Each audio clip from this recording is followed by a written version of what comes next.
নমস্কাৰ বন্ধুসকল, আপোনালোকে হয়তো গম পাইছে যে আমাৰ নৱেম্বৰ মাহতে অসম পুলিচৰ পোষ্ট আহিব আৰু এইবাৰ যিখিনি আমাৰ অসম পুলিচৰ পোষ্ট আহিবলৈ গৈ আছে AB UB SIকে ধৰি বহুখিনি বিভাগীয় পোষ্ট যিহেতু আহিব অসম পুলিচৰ আৰু এইবাৰ এইখিনি পোষ্টৰ সিলেকশন প্ৰচেছটো কেনেকুৱা কি হিচাপত হ'ব যিসকলে নাজানে বা যিসকল নতুন তেওঁলোকৰ বাবে এই ভিডিঅ'টো বহুত বেছি ইম্পৰ্টেণ্ট হ'ব। বাকি জনাখিনি হয়তো এই বিষয়টো ইমান নাচালেও হ'ব, তথাপি ভিডিঅ'টো এবাৰ চালে নিশ্চয় ভাল পাব, কাৰণ বহুখিনি কথাও হয়তো পুনৰ আকৌ এবাৰ শিকিব পাব। কাৰণ আমাৰ নৱেম্বৰ মাহত পোষ্ট আহিবলৈ গৈ আছে, প্ৰায় 5000 মান এটা ৰিক্ৰুটমেণ্ট হ'ব বা পোষ্ট আহিব অসম চৰকাৰৰ 5000 এটা নতুনকৈ পোষ্ট আহিব, হয়তো তাত ফৰেষ্টৰ থাকিব আৰু তাত আমাৰ অসম পুলিচৰ AB UB SIকে ধৰি এনেকুৱা ধৰণৰ প্ৰায় পোষ্ট থাকিব। আৰু এই গোটেইখিনি পোষ্ট যিহেতু প্ৰায়খিনি কনষ্টেবলেই হয়, গতিকে এই গোটেইখিনি কনষ্টেবল লেভেলৰ যিহেতু প্ৰায় 5000 মান এটা ৰিক্ৰুটমেণ্ট বা 5000 মান এটা ভেকেঞ্চি যিহেতু আহিব গোটেইখিনি মিলি পেলাই, আৰু তাৰ ভিতৰতে যিহেতু আমাৰ অসম পুলিচৰ থাকিব, সেই অসম পুলিচৰ আমাৰ পোষ্টখিনি নতুনকৈ যিহেতু কেণ্ডিডেট এইবাৰ আহিব, বহুত কেণ্ডিডেট যিহেতু আছে, হায়াৰ ছেকেণ্ডেৰী মেট্ৰিক পাছ কৰা এনেকুৱা যিহেতু বহুত কেণ্ডিডেটৰ যিহেতু 18 বছৰ হৈ গৈছে, গতিকে সেই কেণ্ডিডেটখিনিয়ে যিহেতু এইবাৰ অসম পুলিচে এপ্লাই কৰিব বিচাৰিব বা নিউ ভেকেঞ্চিৰ বাবে যিহেতু বহুতে আপডেট বিচাৰি আছে, গতিকে তেওঁলোকক জনাব বিচাৰিছোঁ যে অসম পুলিচৰ সিলেকশ্যন প্ৰচেছটো কেনেকুৱা কি হিচাপত হয় আৰু ফুল ডিটেইলছ দিবলৈ চেষ্টা কৰিম। ভিডিঅ'টো শেষলৈকে চাই থাকিব, মেল ফিমেল সকলোৱে, অকণমান লং বা দীঘল ভিডিঅ' হ'ব কিন্তু সকলোৱে চাব। এতিয়া ফাৰ্ষ্টে মই আৰম্ভ কৰিব বিচাৰিছোঁ আমাৰ অসম পুলিচৰ টোটেল সিলেকশ্যন প্ৰচেছটোৰ ওপৰত ভিত্তি কৰি মাৰ্কৰ কথা। বিশেষকৈ ক'বলৈ বিচাৰিছোঁ আমাৰ AB UB SI যিহেতু পোষ্ট আহে। এতিয়া AB মানে কি? AB মানে হৈছে 10 পাছ লেভেলৰ এটা পোষ্ট হয়, য'ত নেকি আমাক সেই পোষ্টটোক আৰ্ম ব্ৰাঞ্চ বুলি কোৱা হয় বা হাতত বন্ধুক থাকে AB, এইটো বেটেলিয়ান বুলি কোৱা হয়, পুলিচ কনষ্টেবল বেটেলিয়ান। গতিকে AB আমাৰ মেল কেণ্ডিডেটৰ সিলেকশ্যন প্ৰচেছ। ফিজিকেলত টোটেল মাৰ্ক থাকিব 60 নম্বৰ ফিজিকেলত, আৰু ৰিটেনত থাকিব 50 মাৰ্ক, আৰু অৰেল বা ভাইবা টেষ্টত থাকিব 5 মাৰ্ক, আৰু টোটেল 115 মাৰ্কৰ পৰা ভিত্তি কৰি AB মেল বা ল'ৰাখিনি সিলেকশ্যন কৰা হয়। প্ৰক্ৰিয়াখিনিৰ কথা ক'ম, A to Z ক'ম, গোটেইখিনি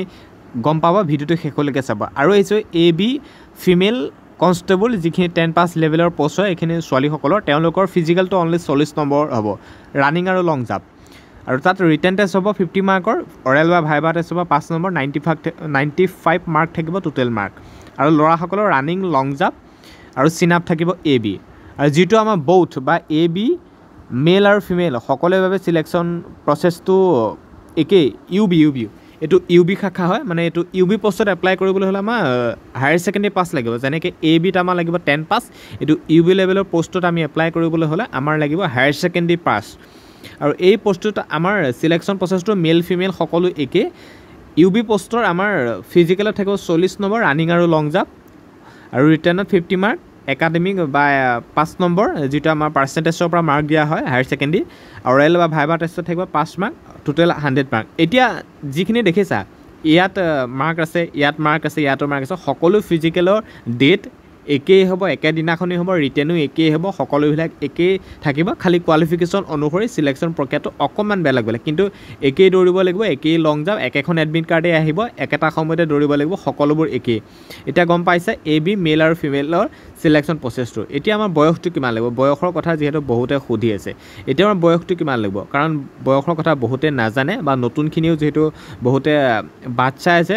আৰু পুৰণা বহুতৰে যিহেতু বয়স গুচি গ'ল, তেওঁলোকৰ বয়সটো কিমান লাগিব। এতিয়া আমাৰ 18 বছৰৰ পৰা 25 বছৰৰ ভিতৰত আমাৰ জেনেৰেল হ'ব লাগিব, বাকী ST SC 5 বছৰ এক্সট্ৰাকৈ পাব 30 বছৰলৈকে, মানে 30 বছৰ সোমাব নোৱাৰিব, বা 25 বছৰ যিহেতু কৈছে 25 বছৰ হ'বগৈ নোৱাৰিব, মানে 24 বছৰ ৰানিঙতে, বা ST SC 5 বছৰ এক্সট্ৰা, OBC হ'লে 28 বছৰলৈকে পাৰিব, কিন্তু 28 ৰানিং হ'ব নোৱাৰিব, 27 বছৰলৈকে পাৰিব।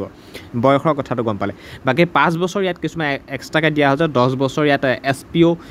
কিছুমান দিয়া হৈছে, additional relaxation 10 years respect SPO FMO certificate issue বা থকা। এতিয়া এইখিনি কথা গম পাইছে। আৰু UB পোষ্টৰ আমাৰ 12 পাছ লাগিব, AB পোষ্টত আমাৰ 10 পাছ লাগিব, আমি এপ্লাই কৰিব পাৰিম। আৰু AB পোষ্টত চিম্পল 10 পাছ হ'লে হ'ল, UB পোষ্টত আমাৰ হায়াৰ ছেকেণ্ডেৰী পাছ লাগিব। আৰু ইয়াত পাৰ্চেণ্টেজৰ কোনো কথা নাই, কিন্তু UB পোষ্টত আমাৰ যদি ভাল পাৰ্চেণ্টেজ থাকে আমাৰ এক্সট্ৰা মাৰ্ক দিয়া হ'ব, কাৰণ যিহেতু ইয়াত একাডেমি 5 নম্বৰ এটা মাৰ্ক থাকে। আৰু এতিয়া আহিছোঁ হাইটৰ কথালৈ। হাইটৰ কথা বহুতে সুধি থাকে। জেনেৰেল OBC MOBC SC হ'লে মেলৰ বাবে লাগিব 162.56 cm, আৰু ফিমেলৰ লাগিব 154.94 cm। ST প্লেন ST হিলছৰ মেলৰ 160.02 cm, ফিমেলৰ 152.40 cm। আৰু chest general OBC MOBC SC ST plain 82 85 ST হিলছৰ বাবে 78 to 83 এতিয়া হাইটৰ কথাটো গম পালে কোৱালিফিকেশ্যন 10 পাছ হ'লে পাৰিব AB UB হ'লে হায়াৰ সেকেন্ডাৰী পাছ এতিয়া গম পাইছে 5000 মান এটা পোষ্ট আহিব অসম পুলিচৰ AB UB বা ফৰেষ্টকে ধৰি এনেকুৱা ধৰণৰ কিছুমান পোষ্ট আহিব নৱেম্বৰ মাহলৈ ৱেইট কৰা আৰু ডকুমেন্টছ ইমানে আমি এপ্লাই কৰিবলৈ লাগিব আমাৰ কোৱালিফিকেশ্যন অনুসৰি লাগিব আৰু সাৰ্টিফিকেটবোৰ স্কুলৰ ডকুমেন্টছ ইমানে লাগিব এপ্লাই কৰিবলৈ বিশেষ ইয়াত একো নালাগে আৰু আমাৰ যেটো ৰিটেন টেষ্ট হ'ব ৰিটেন টেষ্টত থাকিব টোটাল 100টা কোৱেশ্চন 50 মাৰ্কৰ OMR চিটত এক্সামটো হ'ব 9 10 লেভেলৰ কোৱেশ্চন আহে কিন্তু কোৱেশ্চন বহুত টাফ আহে এবাৰ অসম পুলিচৰ কোৱেশ্চন বহুত টাফ আহি গ'ল গম পাইছে গতিকে ডেসক্ৰিপচনত সেইবাবে মই আসাম ইয়াৰ বুকখন লিংক দিছো আসাম ইয়াৰ বুকখন অৰ্ডাৰ কৰি ল'বা ডেসক্ৰিপচনত অসম পুলিচৰ বা আসাম ফৰেষ্টৰ বাবে আসাম ইয়াৰ বেষ্ট বুক দিছো এই বুকখন অৰ্ডাৰ কৰিলা খুব কম মূল্য 2025 আসাম ইয়াৰ বুকখন অৰ্ডাৰ কৰিলা আৰু 100টা কোৱেশ্চন আহিব টোটাল 50 মাৰ্কৰ 9 10 লেভেলৰ কোৱেশ্চন থাকিব গতিকে আসাম ইয়াৰ বুকখন অৰ্ডাৰ কৰিলা সাবজেক্টটো দেখিছে ইয়াত কোনকিটা বিষয়ত আহিব ৰিজনিং মেথছ সকলোখিনি আহিব আৰু এটা হৈছে আমাৰ ইউবিত যেহেতু 5 নম্বৰ এটা এক্সট্ৰাকে আছে এতিয়া আমাৰ 5 নম্বৰ এক্সট্ৰা কোড কি হিচাপে পাৰ্চেন্টেজৰ মাৰ্ক দিব 45ৰ ওপৰত মাৰ্ক থাকিলে পাৰ্চেন্টেজ থাকিলে 2 নম্বৰ 60 ওপৰত থাকিলে 3 নম্বৰ 75ৰ ওপৰত থাকিলে সম্পূৰ্ণ 5 নম্বৰতে লাভ পাবা মানে পাৰিবা পাবা 5 নম্বৰটো আৰু ভাইবা হ'ব 5 নম্বৰ এটো ভাইবাৰ কোড কি কোৱেশ্চন খুধে এটো ক'ব নোৱাৰে ভাইবাৰ ওপৰত ভিত্তি কৰি তোমাক মাৰ্ক দিয়া হ'ব আৰু এই দেখিছে ফিজিকেলত AB UB male female 40 number written 50 mark academic 5 number যেটো পাৰ্চেন্টেজৰ মাৰ্কৰ কথা কলো অৰেল টেষ্টটো ভাইবা 100 মাৰ্ক সিলেকশন প্ৰসেস নিশ্চয় এটা গম পালা আৰু AB কথাও নিশ্চয় জানাই AB ৰ আমাৰ ৰানিং লং জাম্প সিনাপ থাকে লৰা সকলৰ 60 মাৰ্ক 50 নম্বৰ ৰিটেন অৰেল টেষ্টটো 5 নম্বৰ 115 আৰু AB ফিমেলৰ হ'ব 40 নম্বৰ অনে ৰানিং আৰু লং জাম্প 1600 মিটাৰ আৰু ৰিটেনটো 50 মাৰ্কৰ অৰেল ভাইবা টেষ্ট 5 নম্বৰ 95 টোটেল আৰু ৰানিংটো লৰা সকলৰ 3200 মিটাৰ 14 মিনিট ছোৱালী সকলৰ 1600 মিটাৰ 8.5 মিনিট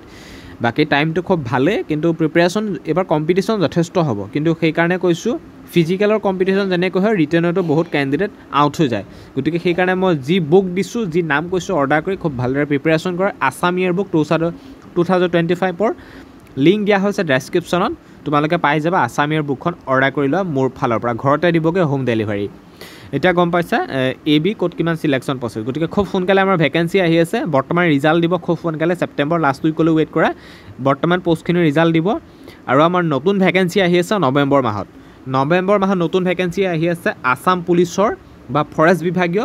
বহুখিনি পোষ্ট আহিবলৈ গৈ আছে প্ৰায় 5000 মান ধৰি থোৱা আৰু এইখিনি পোষ্টৰ এপ্লাই হ'ব নৱেম্বৰ মাহত ইন্টাৰভিউটো হয়তো জানুৱাৰী ফেব্ৰুৱাৰী মাহত হ'বগে 2026 ৰ বাবে সিলেকশন প্ৰক্ৰিয়া একে সেম থাকিব কিন্তু ক্যান্ডিডেটবোৰ বেলেগ হ'ব কম্পিটিশনৰ লেভেলটো বাঢ়ি যাব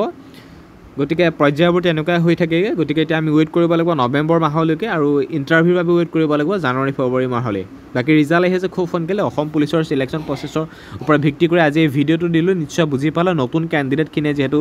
জানিব বিচাৰি আছিল তেওঁলোকে এটো একো যেহেতু নাজানে গতিকে খুব সোনকালে আহিব খুব সোনকালে পোষ্ট আহিব AB UB SI আৰু SI হ'বলৈ হলে আমাৰ গ্ৰেজুৱেট হ'ব লাগিব গতিকে ইমানখিনি আপডেট আছিল কনস্টেবল লেভেলৰ পোষ্টখিনৰ পৰা ভিত্তি কৰি ভিডিওটো প্ৰস্তুত কৰিলো আৰু কিবা যদি জানিব বিচাৰা কমেন্ট বক্সত কমেন্ট কৰিবা নিশ্চয় জনাব চেষ্টা কৰিম ধন্যবাদ